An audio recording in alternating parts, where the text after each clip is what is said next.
ময়মনসিংহ নগরীর ঐতিহাসিক circuit house মাঠে চলছে জামায়াতে ইসলামীর কর্মী সম্মেলন। সেখানে আছেন প্রতিনিধি আসাদুজ্জামান সুমন। বিস্তারিত জানতে যুক্ত হচ্ছে তার সাথে। সুমন, সকাল থেকেই তো এই সম্মেলন শুরু হওয়ার কথা, এখন সেখানে কি অবস্থা জানাবেন?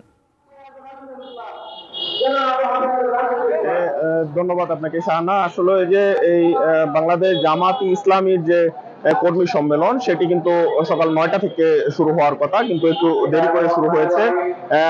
আপনি জানেন যে এই জামায়াতের যে কর্মী সম্মেলন সেটি ময়মনসিংহ জেলা এবং ময়মনসিংহ মহানগরের আয়োজনে অনুষ্ঠিত হচ্ছে।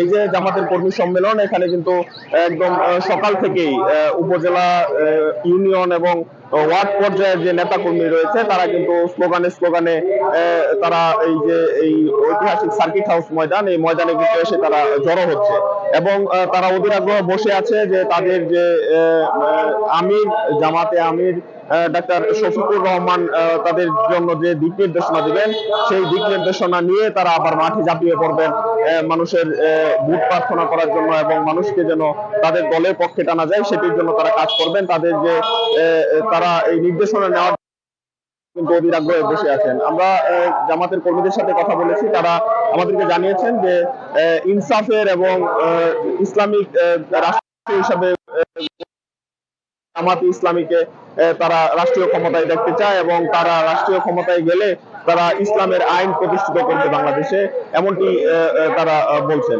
তো আমি আছি এই সমাবেশে। আমরা পরবর্তীতে আবার যুক্ত হব, আমরা জানাবো এই সমাবেশের সর্বশেষ। শাহানা।